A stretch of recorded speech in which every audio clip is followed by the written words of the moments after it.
Okay. How are we doing? So, teacher, uh, I'm getting information from the videos, the interviews, Okay. and I'm getting like, certain patterns in the way Okay. the teachers correct. I actually think that I have like complete like 2 or 3 research questions. Right. So one about students and the one about in which moment do the teacher correct. So have you finished? Did you get my message, the announcement about including codes in your document? Do you have any questions about how to do that? Yes, how to like the codes. So, Do you have questions? yes. Okay. So the codes that you have, um, in fact, I included like an example here. These codes that you have here, all right, these will be the codes that you start off with.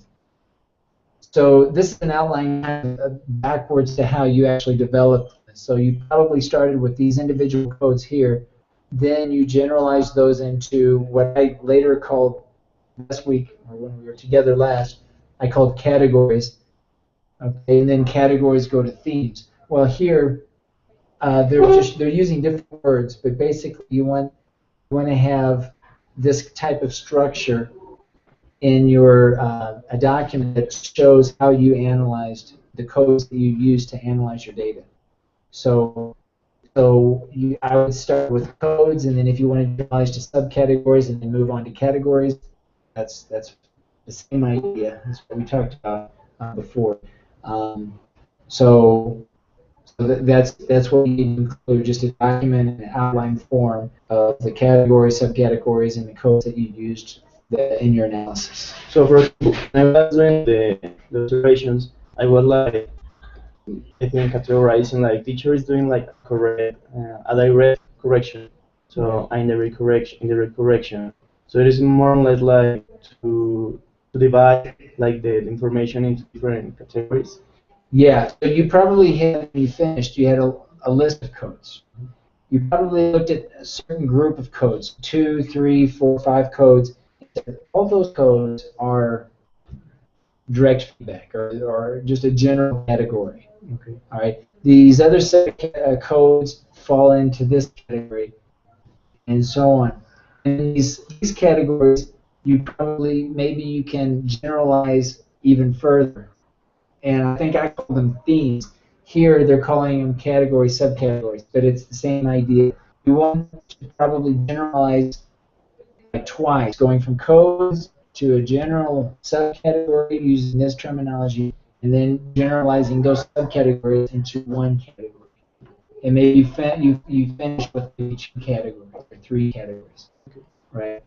And so here it's kind of you're looking at it like the opposite, going from the general to the specific, where when you do the analysis, you're moving from the specific to the general because you're looking at every piece of small data and labeling that data. Okay, does that make sense? So don't get confused with the terminology. It says here category, subcategory, codes. I think I use codes, categories, and themes, but it's the same thing. If you can just call them categories if you want, that's fine. Or if you want to use themes, categories, and codes, that's fine. But it's the same ideas. What's most important is, like here in this case, teacher skills, right? And instructional skills. And instructional skills is the data. It's kind of the idea that you want to follow in your own document for your own analysis. Okay? Yes. So, how do you want to organize the results and discussion section? Have you given it any thought about how you want to organize, let's say, into 2 or 3 main sections? Those main sections could also be these categories that you have here. Or you could, have you given it any thought? How do you want to organize? Well, no, because right now I have like different kinds of the way that teacher correct. So I maybe like into a very specific way to teach correct. So I need to generalize in order to categorize these corrections. Um, because I think that in categories, oh, this seems like students' feelings about correction kind of doesn't like really just it's like more how to correct and when the teacher correct.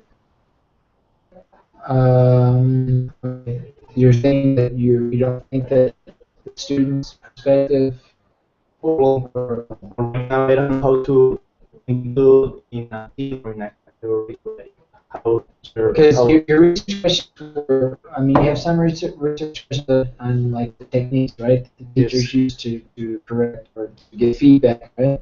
And then how the teacher, another question about how the students feel, right? How to correct like techniques, the moment, another research question, Okay. and the feelings about the student about the Okay. correction. Right. So, so thinking like, I mean, yeah, just as an example, your codes might generalize to very two general categories, like direct and indirect, for example. Okay, so maybe direct and indirect, and your direct, that might be one section, and then another section might be indirect.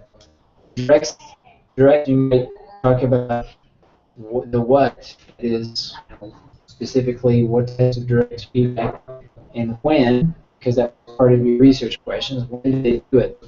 Before, during, or after, whatever. And then the student perspective, right? How do they feel Yes. about this one type?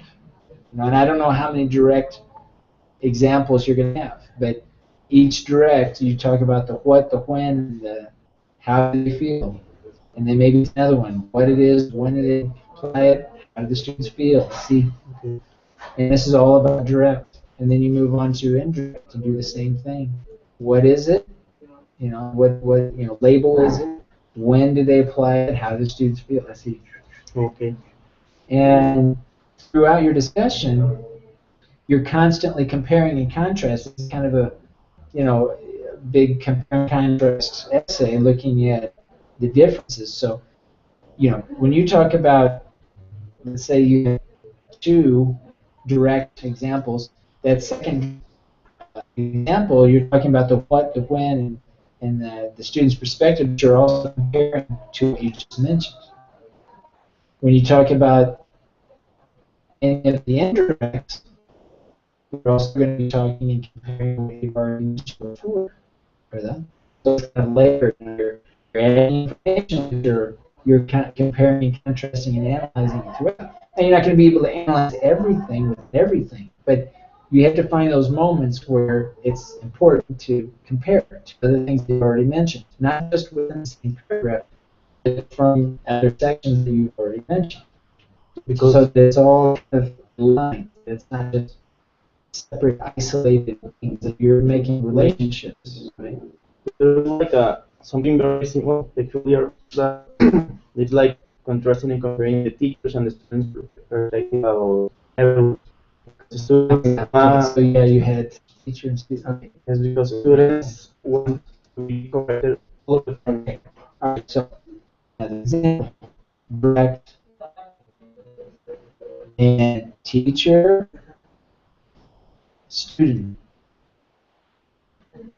And this is one, thing, perspective that they, that they talked about. I don't know, maybe it's the when did they, you know, the perspectives that you talk about here, you have to classify as something. So I'm assuming that maybe the perspective is the teacher says, for me, I apply this direct strategy at the time of the activity. Okay, so that's the when. So this first thing is when, during the activity. It's a direct strategy. It happens when, during the activity. The teacher thinks this, students think this. Student. It's a direct strategy, still under this category. But at the when now, maybe it's the how. How did the teacher or even the use of board or whatever materials? It's another category. Teacher perspective, student perspective. See that? But you're following a pattern here, and it's logical. First, talk about the when, then you talk about the how. And it's just teach perspective, student perspective, back and forth. That's the way of doing it. These are just examples. You have to kind of look at all your data. Okay, what's the most logical way for me to present my answer to my research questions? Okay, so you know this information better than anyone. You've looked at it, you've analyzed it, look at it again, and get your head around it and say, okay, what's the easiest way? Because now your focus here is to be understood. You have it here, but you have to tell the reader, you have to present it in a clear way that is not confusing. You just straightforward and concise, and don't try to be too fancy. Just try to present ideas in a logical fashion where it can be understood. That's our goal here, is for someone to understand what I say. So this is another way of doing it. What you need to decide on between today and tomorrow is this, and do an outline, do something, even if it's on a piece of paper or if it's on in Google Drive, whatever. But you need to really have kind of an outline or some sort of schema, schematic, or even a graphic organizer. But something that is clear for you. This is the roadmap. This is where I'm going. So you don't start, and then you start getting lost in the middle of writing. You need to be able to know exactly where you're going. That you're first going to talk about direct, because later you're going to talk about indirect, and this and that, or whatever. So try to have this kind of outlined in your head and written out someplace. Refer to it frequently as you're writing. Right, so this whole roadmap is clear in your mind as you write. Otherwise, it's going to be really hard. You're going to start writing, and then you're going to be drifting in another topic, and then it's going to be like that. So this is the first thing. Second thing is, remember that the results of discussion section, you're still building paragraphs. The tendency sometimes is to put too many images and tables and graphs with too little text. You're still constructing and developing topic sentences and good paragraphs, just like you did in the results and discussion section. But there might be some differences. For example, there are two general ways here that I'm suggesting that you approach this section. The first thing is you always need to make sure that you present the results first before you discuss them. Okay? Don't make any interpretations about anything.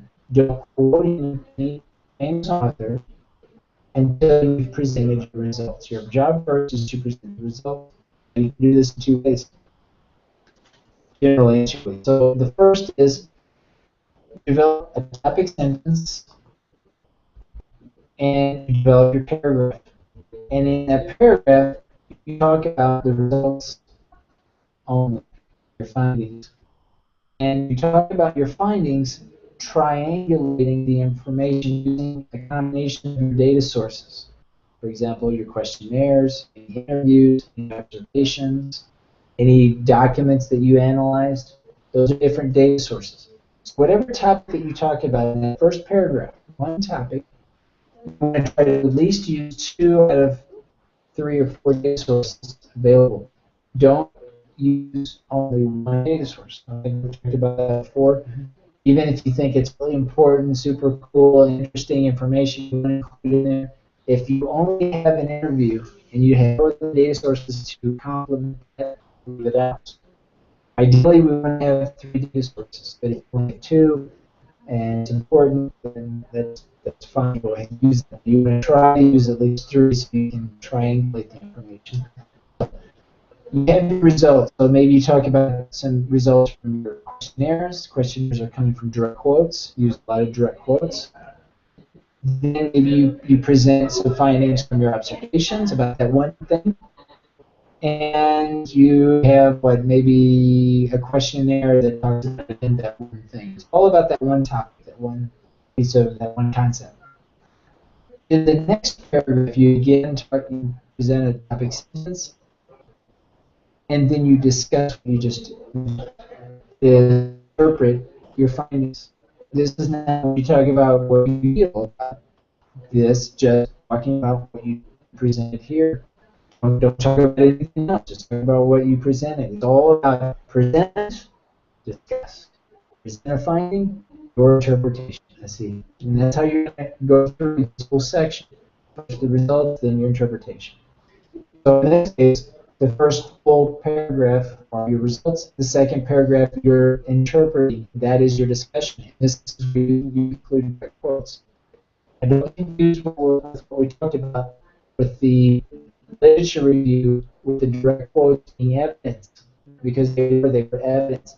Now the direct quotes are going to be part of your analyzed sentences.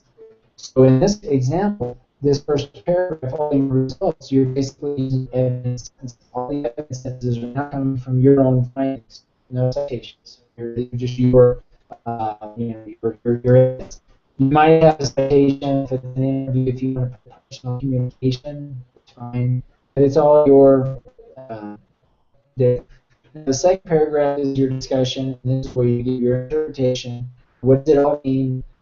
And include any direct quotes from experts too, that either agree with what you have done or disagree.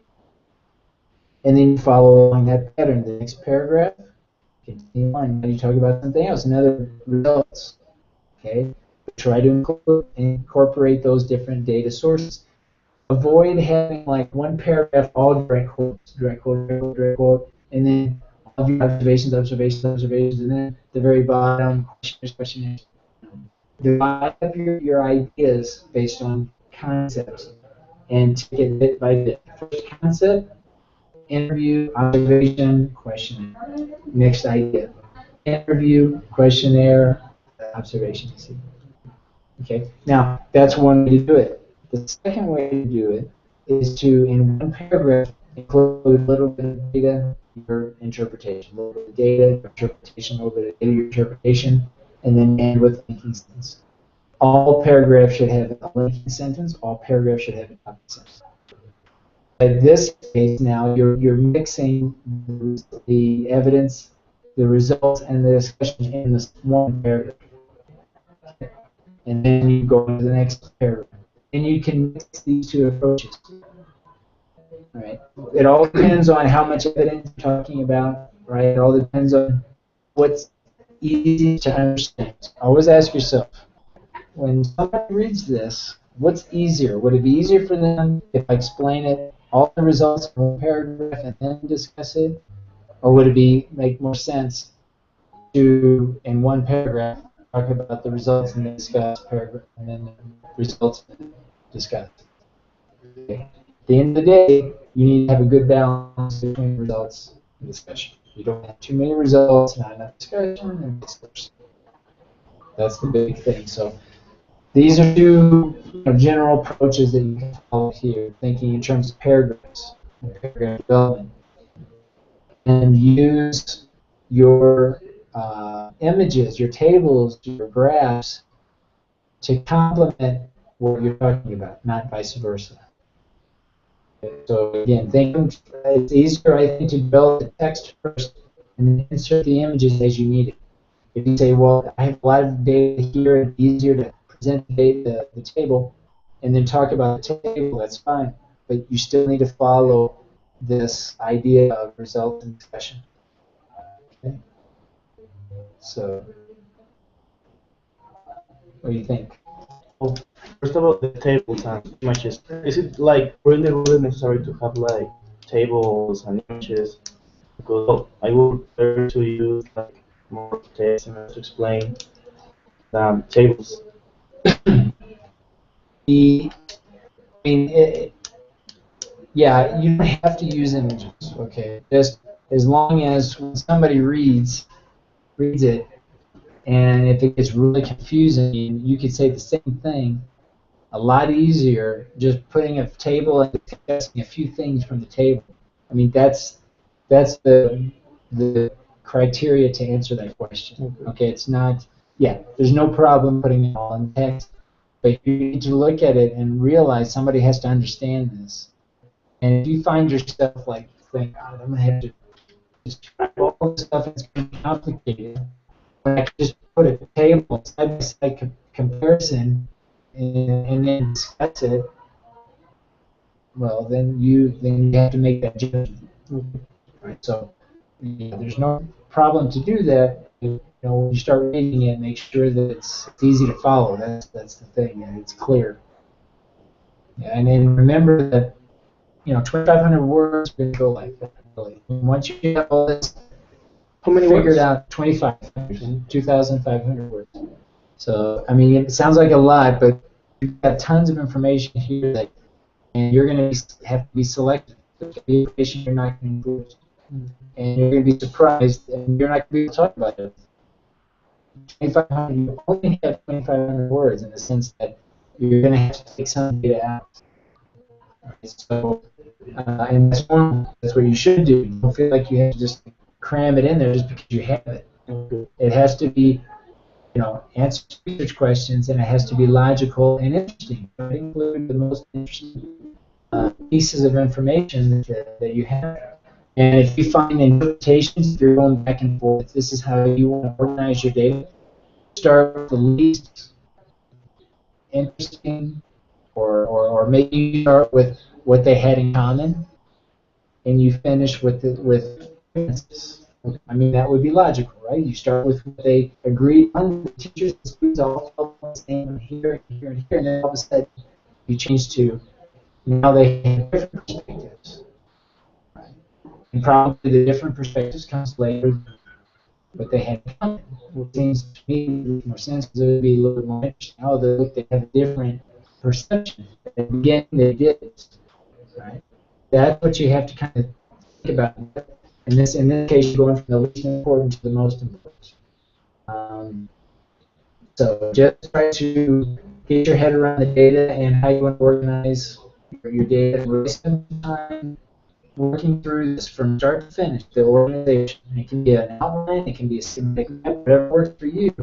But you need to know in basic terms how you're going to organize before you start to write.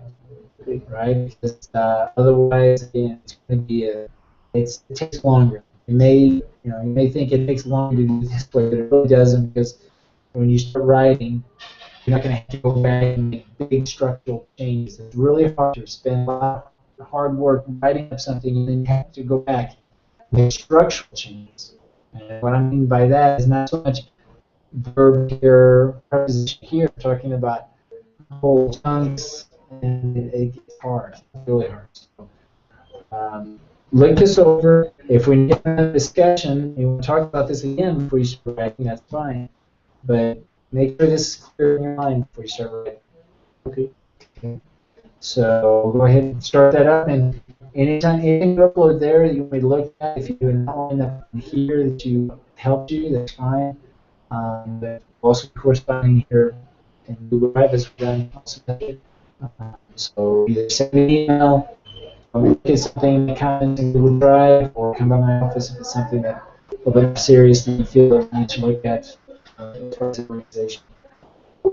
Just like two questions. Like, for example, I would like to upload something about the questionnaire or interview. So, for example, interviews were in Spanish, so we have to translate information.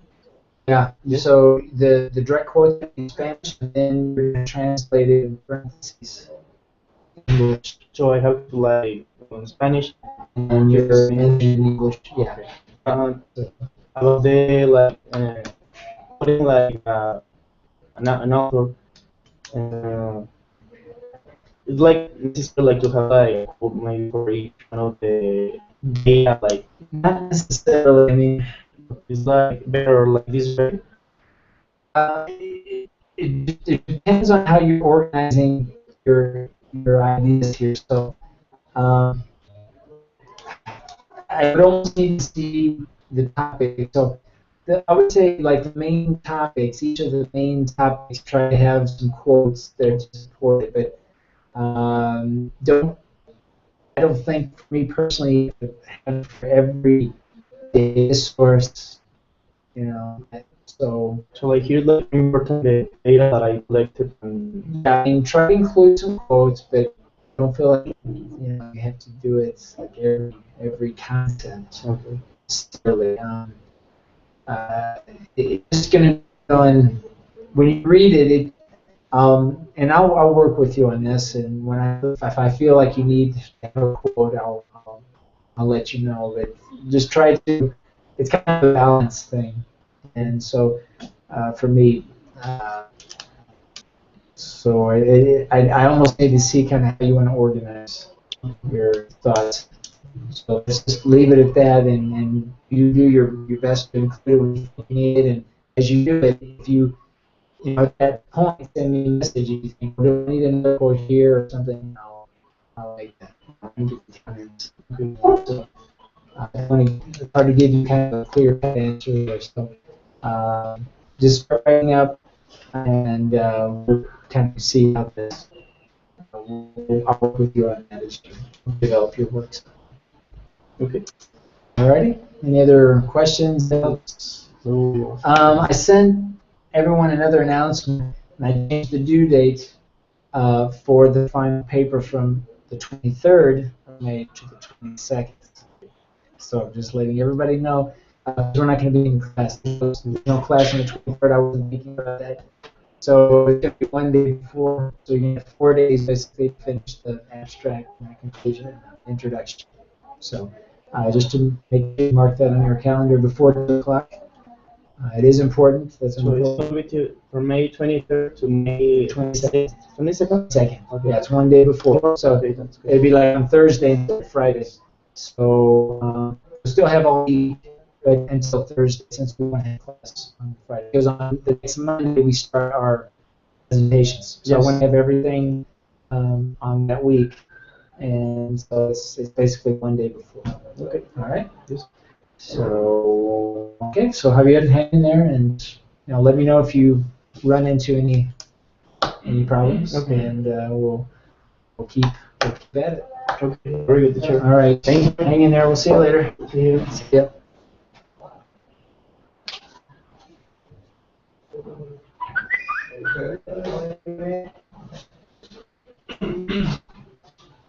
Hey, what's going on, Luis? No con duda. Nada más. Ok, Podemos. nada más déjenme pagar esto.